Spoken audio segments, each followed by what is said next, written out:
সুপ্রিয় শিক্ষার্থী সকলকে স্বাগতম আজকের গণিত ক্লাসে। আমি বিএম মিজানুর রহমান, সহকারী শিক্ষক, গণিত, যশোর বিজ্ঞান ও প্রযুক্তি বিশ্ববিদ্যালয় স্কুল অ্যান্ড কলেজ। সুপ্রিয় শিক্ষার্থী, আজ আমরা নবম দশম শ্রেণীর গণিত সপ্তদশ অধ্যায়ের পরিসংখ্যান নিয়ে আলোচনা করব।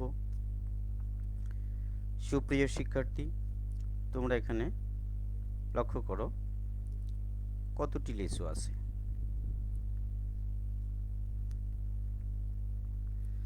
দেখো, এখানে তোমরা দেখতে পাচ্ছ 18টি লিচু আছে।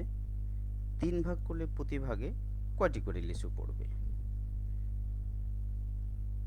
দেখো, এখানে আমরা 3 ভাগ করছি। 3 ভাগ করলে এক এক ভাগে 6টি করে লিচু পড়ছে।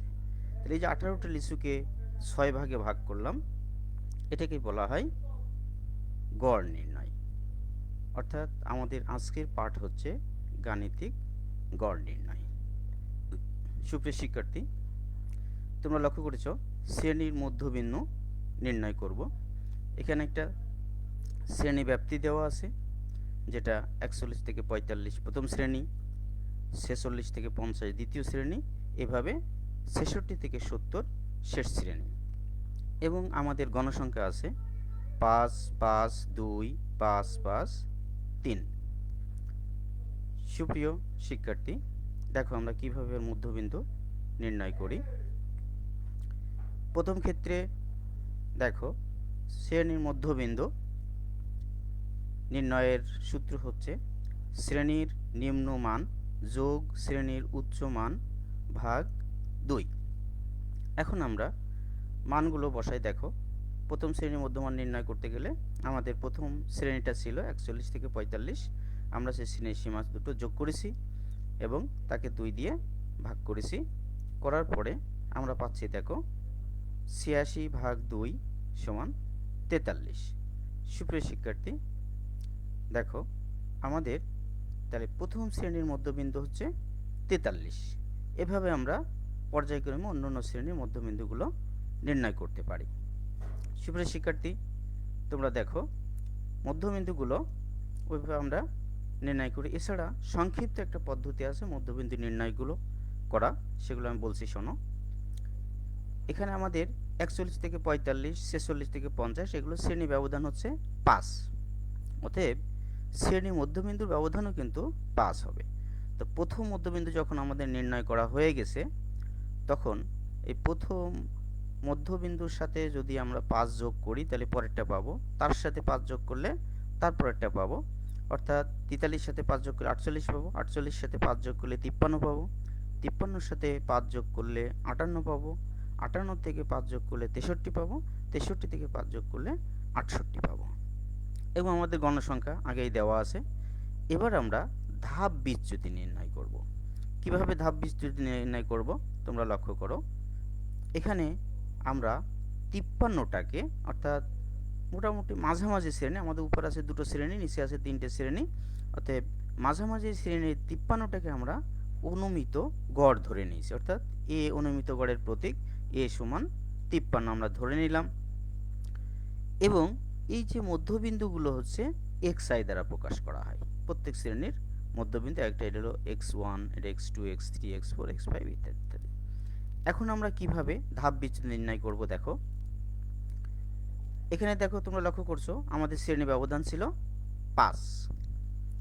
তো ধাপ বিচ্যুতি নির্ণয়ের ক্ষেত্রে দেখো আমাদের সূত্র হলো ধাপ বিচ্যুতি ইউআই সমান হচ্ছে xi minus a by h।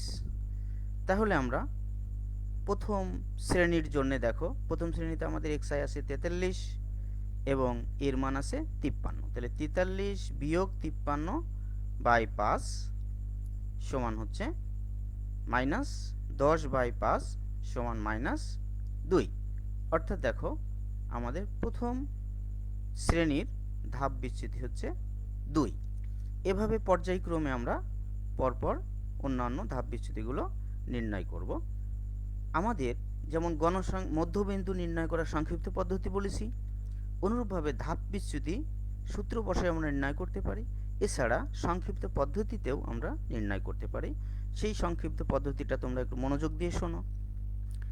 যে শ্রেণীর আমরা শ্রেণীতে শ্রেণী মধ্যমানকে আমরা অনুমিত গড় ধরেছিলাম এই 53, সেই শ্রেণীর ধাপ বিচ্যুতি আমরা 0 ধরব। এরপরে উপরে পর্যায়ক্রমে -1 -2 এভাবে যে পর্যন্ত তাই বসাবো। নিচের দিকে +1 +2 +3, অর্থাৎ নিচের দিকে হলো ধনাত্মক, উপরের দিকে ঋণাত্মক বসে আমরা ধাপ বিচ্যুতি নির্ণয় করতে পারবো। উপরে -1 -2 -3 পরপর, নিচে +1 +2 +3 পরপর এভাবে বসাই আমরা ধাপ বিচ্যুতি নির্ণয় করতে পারবো। এরপরে আমাদের দেখো গণসংখ্যা এবং ধাপ বিচ্যুতি গুণ করে FI EY এর মান আমরা পাচ্ছি।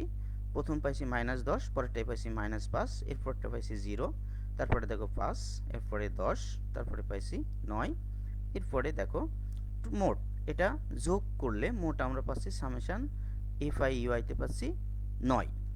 এখন আমাদের এই সংক্ষিপ্ত পদ্ধতিতে গড় নির্ণয়ের সূত্রটা দেখো। আমাদের 53টাকে আমরা A ধরেছিলাম, তো সংক্ষিপ্ত গড় নির্ণয়ের সূত্র দেখো, গাণিতিক গড় সমান A plus summation FI EY by N গুণ H। এখন আমরা মান বসাইয়ে দেই। দেখো আমাদের এর মান ছিল 53 যোগ সামেশন FI EY এর মান ছিল 9 এবং N এর মান হচ্ছে 25, সেটা বসালাম। আর H এর মান ছিল, অর্থাৎ শ্রেণী বিস্তার ছিল আমাদের 5। এখান থেকে আমরা ক্যালকুলেশন করে দেখো 5 নং 45, তাহলে 25 দিয়ে ভাগ করে পাচ্ছি 1.8। তাহলে 53 এর সাথে 1.8 যোগ করলে আমরা পাচ্ছি 54.8, অর্থাৎ আমাদের সংক্ষিপ্ত পদ্ধতিতে নির্ণেয় গাণিতিক গড় হচ্ছে 54.8। সুপ্রিয় শিক্ষার্থী, এই তথ্যের আলোকে তোমাদের একটা সারণী দেওয়া থাকলো। এই সারণীতে তোমরা সংক্ষিপ্ত পদ্ধতিতে গড় নির্ণয় করবা। এরপরে দেখো আমাদের কোনো ক্ষেত্রে দেখো অনুসন্ধানহীন পরিসংখ্যানের চলকের সাংখ্যিক মান x1 x2 xn এর বিভিন্ন কারণ, গুরুত্ব, ভার দ্বারা প্রভাবিত হতে পারে। এই সকল ক্ষেত্রে উপাত্তের মান x1 x2 xn এর সাথে এদের কারণ, গুরুত্ব, ভার w1 w2 wn বিবেচনা করে গাণিতিক গড় নির্ণয় করতে হয়। সেগুলো আমরা কিভাবে করব দেখো।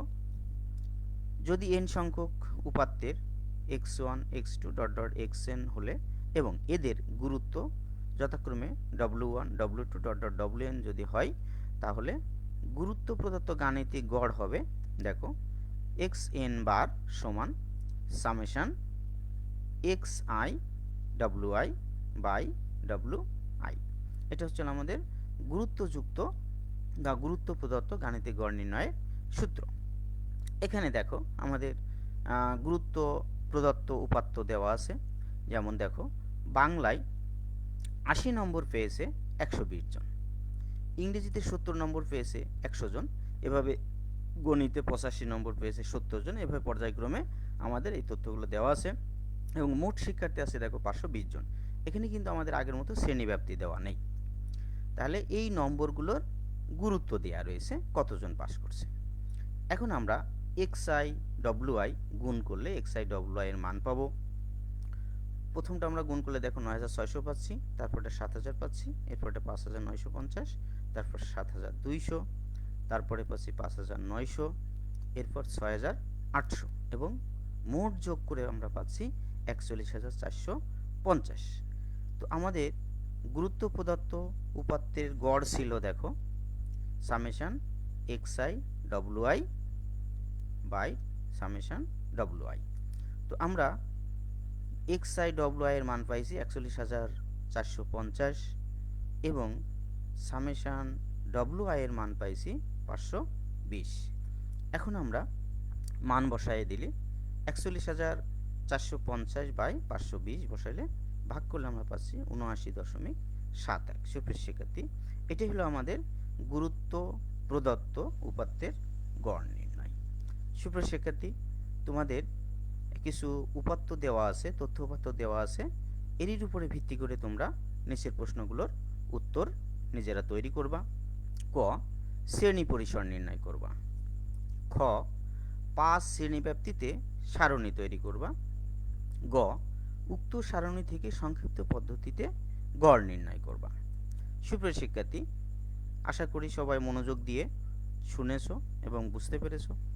এরপরও যদি কোনো সমস্যা থেকে থাকে তাহলে আমাকে জানাবে, আমি সেগুলো পরবর্তী ক্লাসে সমাধান করে দেওয়ার জন্য সচেষ্ট হব। সকলকে ভালো থাকো, সকলকে ধন্যবাদ জানায়ে শেষ করছি। আল্লাহ হাফেজ, সবাই ভালো থাকো।